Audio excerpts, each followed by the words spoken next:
അറക്കപ്പടിയിലെ പഴക്കച്ചവടക്കാരന്റെ mobile phone കവർച്ച ചെയ്ത പ്രതി പോലീസ് പിടിയിൽ. അസം നാഗോൺ സ്വദേശി റാസിഫുൽ ഇസ്ലാമാണ് പെരുമ്പാവൂർ പോലീസിന്റെ പിടിയിലായത്. പ്രതിയെ പെരുമ്പാവൂർ ജുഡീഷ്യൽ 1-ാം ക്ലാസ് മജിസ്ട്രേറ്റ് കോടതിയിൽ ഹാജരാക്കി റിമാൻഡ് ചെയ്തു. ഡിസംബർ 23-ന് അറക്കപ്പടി A1 ഫ്രൂട്ട്സിൽ പഴം വാങ്ങാനെത്തിയ പ്രതി ഇവിടത്തെ ജീവനക്കാരനായ ആരിഫിന്റെ മൊബൈൽ ഫോണാണ് കവർച്ച ചെയ്തത്. CCTV ദൃശ്യങ്ങളുടെ അടിസ്ഥാനത്തിൽ സ്ഥാപന ഉടമ നാസർ നൽകിയ പരാതിയെ തുടർന്നാണ് പെരുമ്പാവൂർ പോലീസ് പ്രതിയെ അറസ്റ്റ് ചെയ്തത്. അസം നാഗോൺ സ്വദേശി റാസിഫുൽ ഇസ്ലാമാണ് പ്രതി. പ്രതിയെ പിന്നീട് പെരുമ്പാവൂർ ജുഡീഷ്യൽ 1-ാം ക്ലാസ് മജിസ്ട്രേറ്റ് കോടതിയിൽ ഹാജരാക്കി റിമാൻഡ് ചെയ്തു. News bureau Perumbavoor.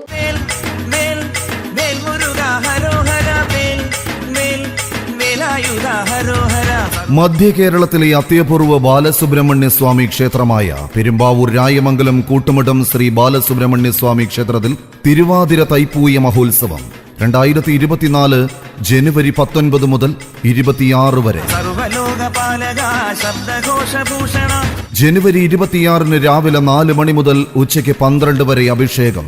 ബാലസുബ്രഹ്മണ്യന്റെ ഇഷ്ട വഴിപാടായ കാവടി അഭിഷേകം, പഞ്ചാമൃത അഭിഷേകം, പാലഭിഷേകം, പനിനീർ അഭിഷേകം. വൈകിട്ട് 7:30 മുതൽ ഭസ്മക്കാവടി. അർദ്ധരാത്രിയിൽ ബാലസുബ്രഹ്മണ്യ സ്വാമിക്ക് വർഷത്തിലൊരിക്കൽ മാത്രം നടക്കുന്ന ഭസ്മാഭിഷേകം ഇതിന്റെ ഭാഗമായി നടക്കുന്നു. വഴിപാടുകൾ മുൻകൂട്ടി ബുക്ക് ചെയ്യുവാൻ 9656105158 എന്ന നമ്പറിൽ ബന്ധപ്പെടുക.